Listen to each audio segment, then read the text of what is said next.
As Hoole is trying to make the catch. Anderson trying to hold on at 8.3 watts per kilogram. Eddy Hoole, he's coming through at 10 watts per kilogram. He might just roll these boys. It's 590 meters to the line. The South African might make this happen. He's made the catch now. Pettinger and Anderson, they are trying to hold off. It's not going to happen. He comes flying by like they're standing still, Dave. The breakaway is caught, and Eddy Hoole says, nope, I am the king of this mountain. I'm going right on by. Sweep the leg. You have a problem with that? Hey guys, Matt here. So yeah, today I'm just gonna do hopefully a short one, but my videos tend not to be too short. But anyway, I'm gonna give it a go. So I don't know if some of you guys saw this thing about this Eddy Hoole guy from South Africa who was racing the UCI Zwift qualifier for the Zwift World Championships, which is coming up February. I don't know. Yeah, so he's racing for what was it? The Continental Qualifier for Europe and Africa. So he's a South African guy, like I said. This race was November 13th, and a couple of days ago, Zwift came out with what do they call it? The Zwift Performance Verification Board reasoned decision. You know, it's full fucking UCI language. But actually, so this guy is, you know, a piece of shit cheater, and he got caught, and that's nothing new or unusual. But what I actually liked about this particular catch is that Zwift actually did something which they, as far as I can see, they've never done before. So in any of the guys that they've banned, given a suspension, whatever language Zwift wants to use, where they kick them off a video game, so the ban has always resulted because the rider in question was always manipulating their power files. So for those who don't know, and if you don't know, why are you watching this fucking video? But for you guys that don't know, for elite Zwift races, they have to do record. So you have your smart trainer with its power meter, and that's the primary source. And then within a certain time frame, you know, should be immediate, but that's a different problem, because it should actually be real time. But anyway, so the riders have to upload an additional power source, typically from their crank or, you know, the pedals or well, yeah, I think that would be probably about it.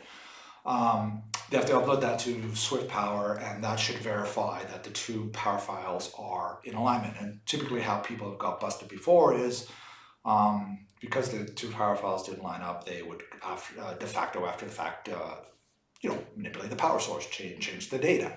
And Zwift could catch that very easily because these guys are fucking stupid. And why would you fucking do that? I mean, just take the DQ. Because if you don't upload the two sources, the worst thing that can happen, you get DQ'd from the race. But these guys, these idiots, and some of them were actual, like, you know, I think there was one woman who was actually like a Conti rider who was, you know, trying to make a career on the road. And why the fuck would you cheat on fucking Zwift? But whatever. So the way they would catch these guys would be just this obvious manipulation. In this particular case with this Eddy Hoole guy, their starting point was actually different. So he dual recorded, uploaded, and Zwift, I think initially when they looked at it, they looked purely at the performance. So, and I'll read this to you because I think this is actually pretty fucking good. So what they said is, excuse me here while I open it. So they said, the rider recorded the following data for the final climb. Total effort, 4 minutes, 16 seconds at 526 watts average. Best 4-minute average, 426.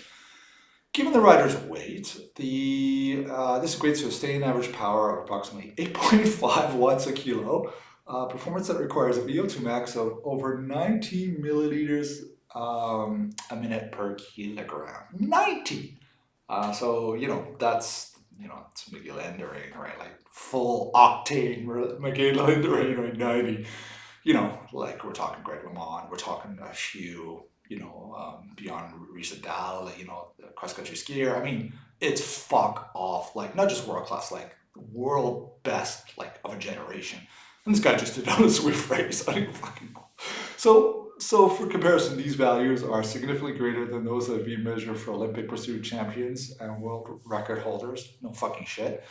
On Tour de France GC winners, where they say, VO2 fat max is 85. Fair fucking enough. But like I said, what I like about this is they actually looked at the data with some logic and common sense. Like, well, can some fucking dude in his basement in South Africa put out watts that would win him, the final climb on the Liège-Bastogne-Liège? Probably not. So I'll just continue reading because I actually, whoever wrote this, maybe it's just me because I read everything like the sarcastic bastard I am, but I find a lot of humor in this because it is very sarcastic. It also notes that there's no circumstantial evidence that might suggest the rider is a globally significant world-class athlete. For example, the rider does not have any real life or other real life cycling or other real life sports results.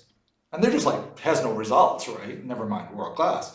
And their typical training load amounts to around 3 hours a week of low intensity cycling on Zwift. Ha! Where have I seen that before? Every fucking day. So, to give the rider, this is awesome, to give the rider the maximum possible benefit of the doubt, Zwift contacted them with the above evidence and offered them the opportunity to demonstrate that they were capable of such a world-class performance in an independent test.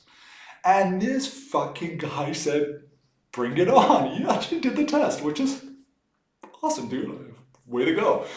So, of course, he did the test, and his power meter showed 511 watts for, the 4 minutes and 47 seconds, 5 minutes. And the independent measurement of the power is about 400 watts. So, yeah, he fucking was manipulating data. So if you read the whole thing, there's more subtlety going on. And I think if you go to DC Rainmaker and read his article, he's way more technical about this stuff. So he'll talk about some of the anomalies Zwift also found. And I don't know if they found that after the fact or that was one of the flags. But apparently there was a certain data channel that the power meter would typically send that this guy had disabled. And Zwift, again, I love the analogies. The analogy is to use a masking agent in real world doping. So I love all this language, right? Like, and all these analogies. And, I think that's fair enough. And I should be noted that this guy apparently is a software developer. So obviously he'd have the technical skills to know how to do those kind of manipulations. So like I said, what I liked about this is Zwift called him out just purely on the fact that he's putting out pro watts and he's not a fucking pro. And this is, a theme that I see repeated over and over and over again.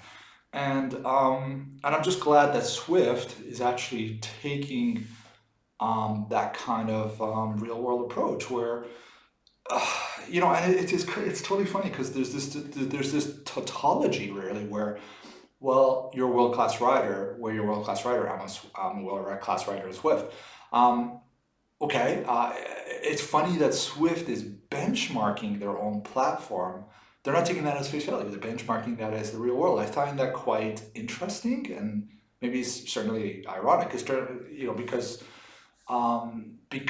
they're making the case that Zwift racing is real and a sport in and of itself.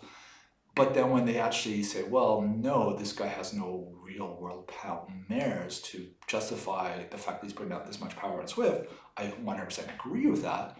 But there's a certain irony that they have to go outside their own platform to verify that the athlete is actually legitimate. So I thought that was, but anyway, like I said, I'm actually very encouraged by this approach. I suspect there's dozens of other elite riders on Zwift doing exactly the same thing. And cat's out of the bag, guys. You guys are they're coming for you, right? They're gonna fucking look, not just at your dual recording anymore. They're actually gonna look and say, well, dude, can you do the watts? And this is exactly how I look at guys on Zwift. I'm like, dude, can you do the watts?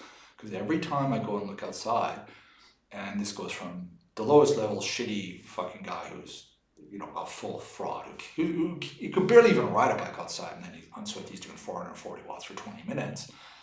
Goes from guys like that to at the elite level where I'll see guys who apparently are transparent, and they'll say, well, look, you know, here's my outside results, and I've done, you know, a 20-minute 5.9, which is good, almost world class. In certain contexts, it's definitely pro level. Most Conti pros that I checked, they're 20-minute half hours, 5.5. The Pogachars of the world, they're 6.3 on their very, very best. So if you're doing a 5.9, you're obviously within that range. When I go check those guys and verify it and do sort of benchmarking against things like VAM, the other riders around them, and things like bike calculator, which I've talked about before, typically they're not doing 5.9. The power meter might say they're doing 5.9, but in reality it's 5.1, 5.2, right? But on Zwift they're claiming 5.9, and on Zwift they are doing 5.9, but outside they really can't do 5.9. But they're doing recording and all the stuff lines up. So I don't know how far Zwift will take this kind of verification. You know, this was an egregious case. And just one thing I want to say about this guy, just coming back to it, and, you know, got to give a huge grain of salt because, you know, he says that he's, I think he was 61 kilos. Now, you know, he could be 70 kilos for all I know. I mean, he's a lying piece of shit. So why would he not lie about his weight? But let's just for face value say that his weight is legitimate. Because, you know, if he's already manipulating power, why doesn't he need to manipulate weight too, right? Just 500 watts all day. But anyway, so the guy, when he did his real world test, he did, he did 400 watts for almost 5 minutes at 61 kilos, which, what is that, 6.5? It's pretty fucking good. Like, it's good. Like, it's elite, right? So he's not a bad bike racer. But somehow he's a cheating sack of shit. Adds another 100 watts to his fucking output. And, you know, dude, why? Why? You're already a decent bike racer. You could be racing A category on Zwift and winning races with those numbers. Why do you have to push the envelope and try and be world champion? You're going to get caught, and you got caught. And now I'm doing fucking videos about it. You know, I saw that you've deleted all your social media data. You know, maybe you'll get fired from your job. I mean, it's fucking horrible. Horrible. Don't cheat, guys. Don't cheat. And, you know, once again, I fucking rag on Zwift all the time. So I'm going to give them props on this. They looked at the data in the right way. They looked at it very logically. And they approached it, you know, completely in a way that they should be approaching this stuff. And so I just want to give them kudos for that, and also for please go read this report because there is a great element of I just think sarcasm in it. I mean, it's just the stuff they say is it just I really got a good laugh out of just the way. They're basically being indignation to this guy, and fair dues because he's a piece of shit. Dude, don't fucking cheat, guys. Don't cheat. Don't cheat yourself. Don't cheat the other guys you're racing with. And, you know, if you're cheating like this, you're going to get fucking caught. All right? So with that, I'll see you out there. Thanks for watching. Bye.